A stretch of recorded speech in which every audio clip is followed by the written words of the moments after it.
ত্রিকোণ প্রেমের সন্দেহে স্ত্রীর গলা কেটে খুন করল স্বামী। ঘটনাটি ঘটেছে হালিশহর ভূতবাগান এলাকায়। মৃতের নাম জ্যোৎস্না মণ্ডল, বয়স ৪৫। অভিযুক্ত স্বামীর নাম উজ্জ্বল মণ্ডল। সূত্রের খবর, স্ত্রীকে খুন করে পালিয়ে যাওয়ার সময় ছেলেকেও খুনের হুমকি দিয়ে যায় অভিযুক্ত উজ্জ্বল মণ্ডল। এ ঘটনার পর উধাও অভিযুক্ত উজ্জ্বল মণ্ডল। সূত্রের খবর, সকালবেলায় ঘরের টালি খুলে ভিতরে ঢুকে ধারালো অস্ত্র দিয়ে স্ত্রীর গলার নলি কেটে খুন করে পালিয়ে যায় অভিযুক্ত।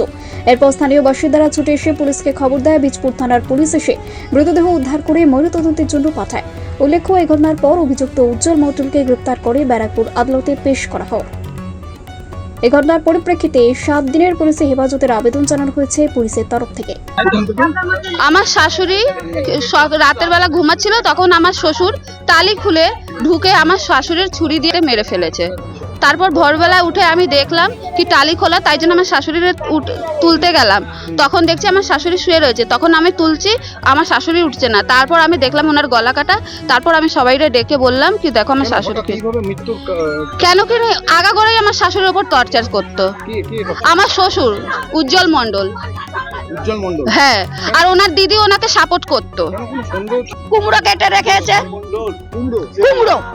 কুমড়োই বলবো। আর সেই ত্রিকোণ প্রেমের গলা তো কুমড়ো কাটা বলবো না, বলবো কি তরমুজ কাটা। আমি চাই শুধু সবাই বলছে ঝুলানো হোক, ফাঁসি হোক উজ্জ্বলকে, উজ্জ্বলকে, উজ্জ্বলকে, উজ্জ্বলকে।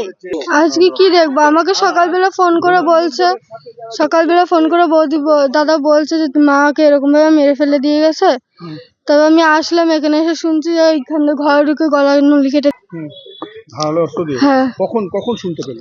আমি এটা 6:30টার সময় শুনতে পেরেছি। এইভাবে তোমার বাবার মারার কি কারণ দেখতে পাচ্ছ কিছু? কারণ অনেক কিছু আছে। আমার বাবা সহ্য করতে পারে না আমার মাকে। সবসময় সন্দেহ ভাবে যে নিজের ছেলের সঙ্গে প্রেম করে, নিজের বিয়ের সঙ্গে প্রেম করে, নিজের জামাইদের সঙ্গে প্রেম করে। সবসময় উনি এগুলো নিয়ে অসন্তুষ্ট, খুব সন্দেহবাদী। তার সঙ্গে ওনার দিদিও আছে। ওনার দিদি এখন বলছে যেন আমার দাদাকেও যেন মেরে দেয়, আমাদেরকেও যেন মেরে দেয় ওনার ভাই। তার স্ত্রীকে মার্ডার করেছে। আমরা অভিযোগ পেয়েছি, অভিযোগের ভিত্তিতে আসামিকেও আমরা গ্রেপ্তার করেছি। আসামির নাম উজ্জ্বল মণ্ডল। তাকে আজকেই আমরা কোর্টে ফরওয়ার্ড করছি। আমরা রিমান্ড প্রেয়ারও পাঠাচ্ছি। রিমান্ডে আসার পর তারপরে আমরা দেখছি কিভাবে এবং কি কারণে ও খুন করেছিল। আমরা 7 দিনের রিমান্ড প্রেয়ার পাঠাচ্ছি। আমরা যখন পৌঁছেছি সেই জায়গাটাতে দেখেছি তার গলার পেছন দিকটা কাটা অবস্থাতে রয়েছে এবং কিভাবে কি ঘটনাটা ঘটলো সেগুলোকে আমরা পুনর্নির্মাণ করব।